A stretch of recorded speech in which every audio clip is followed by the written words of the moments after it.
My name's Jo Sullivan-Jones and I've been coming here since about 2010. I started coming on Wednesday afternoon just as a volunteer and then gradually got sort of much more comfortable than I expected and ended up as the volunteer coordinator.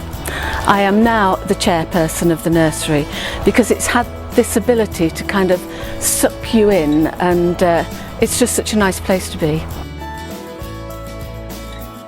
I'm Graham Collett and I'm one of the trustees of the nursery and also the secretary. I got involved with the nursery because it's the last railway nursery left, and it was important to save it.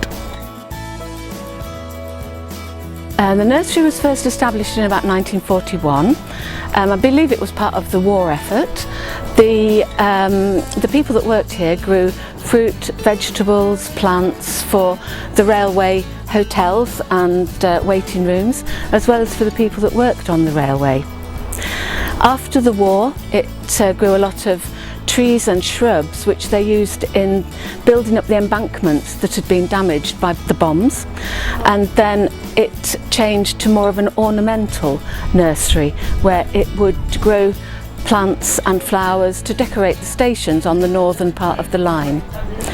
We also have a red carpet which was used for a lot of the royal visits on the northern area, and I believe Maggie Thatcher even walked on it despite it being red. When we reopened the nursery, there was already a local person who was a station adopter, and he became a member of the nursery, and then the nursery became, if you like, the official station adopter with Northern. Most of the work is maintaining the plants and displays on the station, which we try and keep in good condition, but obviously with the virus we haven't been able to work for 4 months, so some of the plants have obviously suffered. My name is Trina. I'm a retired RAF officer. About 10 years ago I discovered this plant nursery when I went into the Priory Street volunteering centre in York.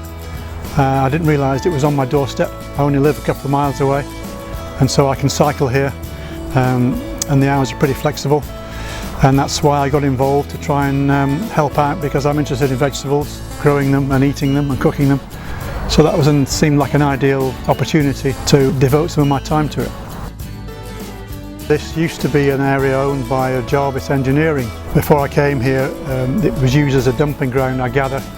The new team that came to manage the trust in here cleared it out, created an area to grow plants and vegetables, as you can see, and we've developed it really as a team, and it's gone very well.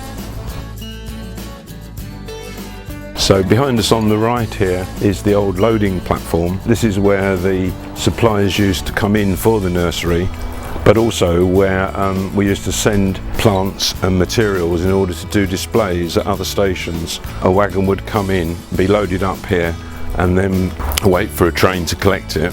It subsequently, as you see, has now become what's actually our heritage building, where we've got memorabilia and historical information both about the nursery and about the railways in the area.